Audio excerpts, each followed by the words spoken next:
Hey guys, so welcome back to another video here. So we're gonna be testing the one of the most bulkiest teams of the Ultra League, which is the Steelix, Cresselia, and Giratina-Altered. Now Steelix on the lead in the first match versus the Giratina-Altered. Really good positive matchup because of the Dragon Tail damage which is doing onto Giratina-Altered. So Giratina-Altered goes and throws the Dragon Claw, I believe, in this situation because they build up to it, which is completely registered on my Steelix. Here I wanted to fake a crunch onto the Giratina-Altered, hoping to get the first shield of the game. So it takes around 6 to 7 Dragon Tails to reach a crunch. So we did 7 Dragon Tails here, showing that we have crunch and fake a crunch. And we throw the breaking swipe, we do get a shield, which is something I was looking for. And now I'm gonna throw another breaking swipe, which forces the Giratina out of this matchup because they can't do anything else, and we draw out a Surfetched, which is even more good. And we even catch the Leaf Blade onto the Cresselia, which is completely neutral. And I mean, come on, Cresselia is one of the most bulkiest Pokemons of the Ultra League meta, and there is not a lot that they can do here. They need to throw 3 Night Slashes in order to take me down. So first one lands, so I'm gonna go for the Grass Knot after building to the Moonblast so that I can get the final shield. We do get the final shield, and now I'm gonna be easily securing this game because Giratina-Altered, Steelix, Cresselia, there is not a lot in this meta that can handle triple bulks, one Pokemon. It's really tough. So I'm gonna be going for the Moonblast to take out the Surfetched here. So I did give up a shield on the Night Slash because if at all the Giratina-Altered comes down, I need to get to another Moonblast to take it out. So they go for the Dragon Claw. We still survive. Ancient Power. We still survive. I'm gonna go in for the Moonblast, and we're gonna just shoot it on the face of Giratina to take it down. And last Pokemon is a Walrein. We instantly swap into the Steelix to get ahead on energy in order to get the breaking swipe off because they do not have any Pokemons to clear the debuff on their Walrein, right? So we're gonna be doing that eventually. So now the Walrein needs to throw an Earthquake to get rid of my Steelix, but they throw an Icicle Spear, which is still okay because another Icicle Spear will not be able to knock out my Steelix because of the breaking swap debuff. And I will eventually get to an Earthquake, which will land for a good amount of neutral damage across the board, and it almost gets the Walrein low. And I think Giratina-Altered can secure the win, but I really wanted to catch a charge move on the Cresselia, just flexing my opponent that you can't do anything in this situation. So Giratina-Altered will come down and just one tap and take the Walrein down. Really good first battle. Hopping on to the second one, we have Steelix on the lead versus the Talonflame. Really bad matchup, so I will be straight away going to my Giratina-Altered here. So let's see what we draw out, and I'm gonna be throwing this Ancient Power straight away, but I guess there was a Togekiss which come in, and if they don't shield this, it's gonna still do a good chunk of damage. Beautiful, super effective damage onto the Togekiss. But my hope now is to go for a Dragon Claw because I really want to get a shield advantage in this situation because Togekiss takes this matchup by any means. So we do have a shield advantage, and before I make it to another Ancient Power, they throw their own charge move, which is the Ancient Power, which will take down my Giratina-Altered. I'm going to be coming with Steelix here and committing for a hard farm down because this energy on the Steelix on the back end is really helpful, I believe. So, but this Togekiss, I mean, come on, because of the failure typing, the Dragon Tails are not doing that much damage, but we still get to the maximum energy, which is beautiful, but my Steelix is low 50%. So the Talonflame decides to come in. I'm going to be going for the breaking swipe. They will be going for the flame charges subsequently.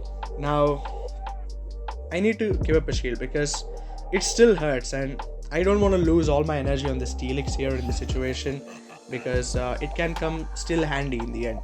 So I'm gonna throw another breaking swipe here, and my only aim here is to catch a flame charge onto the Cresselia. 3 breaking swipe, 1 flame charge. So it's heavily debuffed from the Talonflame side. So we catch it beautifully on the Cresselia, which is the timing was perfect. So this flame charge is not going to do anything, but what they do is really good. They actually load back upon energy, and in the back there's an Ampharos. This is not good. This is seriously not good because Ampharos can hit for super effective damage with Brutal Swing, but we need to somehow get rid of this Ampharos because this is tough, right? So I'm going to be going for the Moonblast, but still this is winnable. It's easily winnable, but I make a really big mistake here. Now the mistake was, one is See, I'm gonna just tell you when I make it. So I'm gonna shield the brutal swing because I want to maintain the health on the Cresselia, but we gonna be hit with another brutal swing, which is absolutely fine. See here, what I'm gonna do is I actually commit to the farm down, but instead, if at all I had come in with my Steelix, I think I would have got the farm down, one thing, and I will be able to get a breaking swipe off, which the Talonflame wouldn't have. If at all, if it throw the flame charge also, I didn't think that was enough, and now this Talonflame has energy to take my Cresselia down. So there was a good back and forth by my opponent, but I think I could have won that game. But still, it's a really high pressure game there by my opponent, but he was really good. So GG's to him. So beautiful. That was the second game. So hopping on to the third one, we have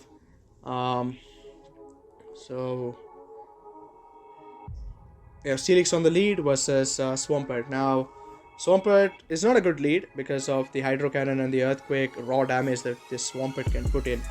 So I'm going to go ahead and shield the first Hydro Cannon here. And what I'm going to do is, I want to catch the next Hydro Cannon on the Giratina-Altered because it's resisted. And we do catch it, which is beautiful.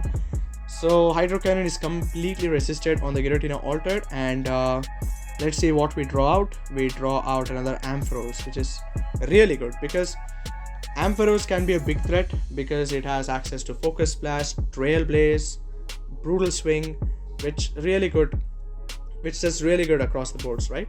So Giratina-Altered, I don't want to take the switch advantage because I have Cresselia for the Swampert. All I need to do is I need to soften this Ampharos up so that I can farm down with my Steelix or whatever is in the back.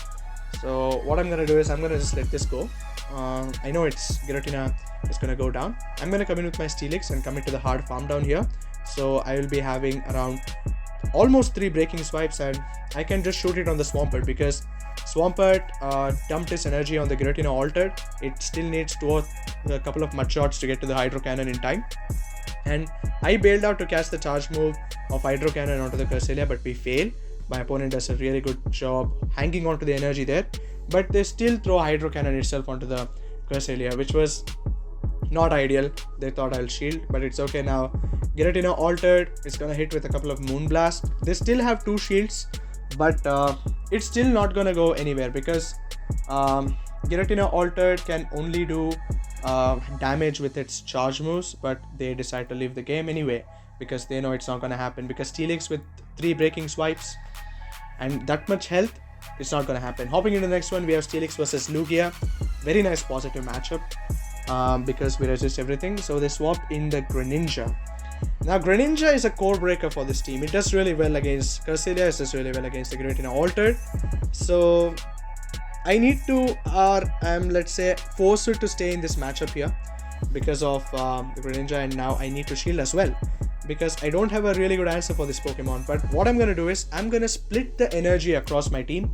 So Hydro Cannon is now resisted on the Giratina-Altered, and now what I'm going to do is I'm going to commit to the farm down here, or let us say, and even I can just leave the Night Slash because Breaking Swipe debuff is not going to do that much. I know it's still going to do, but I'm going to throw a Dragon Claw here to just get this the Greninja low, so that I can throw a couple of ancient powers onto the Lugia, but I know I will not be making one, I believe, because of raw damage, but still we hang on and we get the ancient power, which is really good chip damage.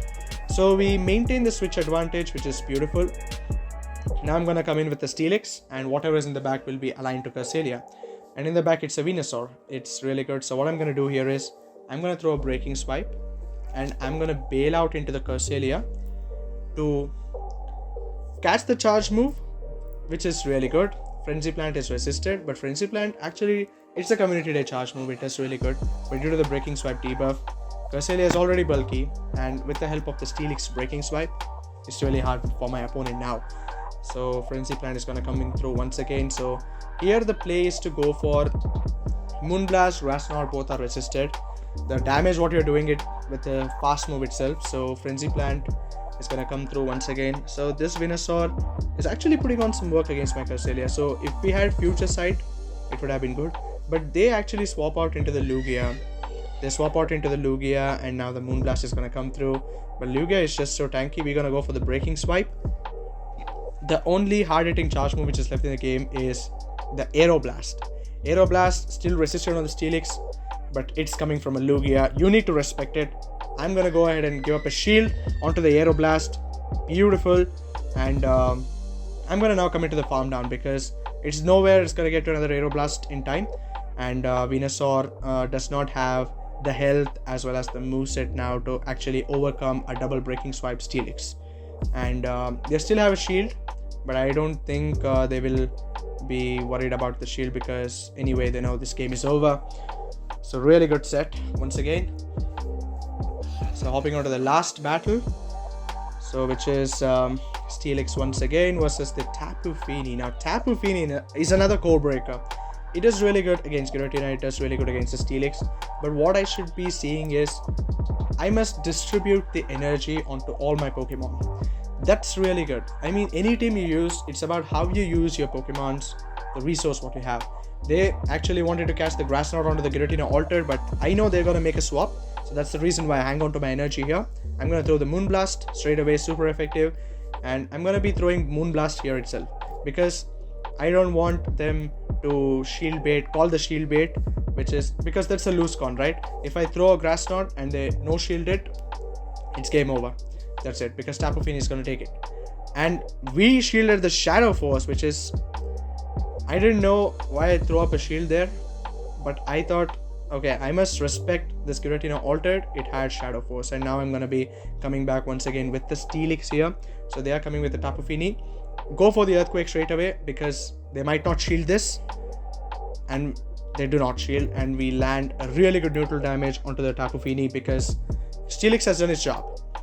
It has got the Tapu Fini around 50% HP, and I will be able to make another Breaking Swipe, but we die with the move instead, which is not good. So I'm going to be coming back with the Cresselia. I'm going to be throwing off this Grass Knot straight away, and they let it go. Okay, so in the back, the Giratina comes back in, and it's ready to throw a charge move. I'm like, okay, I'm going to be coming with my own Giratina-Altered, but they undercharged it, I believe. I guess they undercharged it. I don't know why, but here the Blaziken will be not having a good time against my Giratina-Altered because we're going to be doing so much neutral damage, and Blaziken just not has the bulk to take down a Giratina-Altered. Because Stone Edge, I know it hits good, but it's just not going to happen because we're going to be reaching another Dragon Claw before they get to another Stone Edge in time. They just let it go. One Ancient Power, one Dragon Claw was enough to just take the Giratina-Altered down. I'm going to go ahead and shield. And now I had a Moonblast on my Cresselia. So even though if they have double Dragon Claw, if they take my Giratina-Altered out, it's still game over for them. Because they know if they shield the Dragon Claw, they will be hit with a Moonblast. And they don't even have a sacrificial Pokemon to soak the charge move of the Moonblast. So my opponent decides to quit the game there. Okay. So it's a really good team. I guess in the second game, I should have played a little bit consciously, or we would have gotten a good clean sweep there. So really good battles. Do watch the next video which is coming up. So do like, share and subscribe.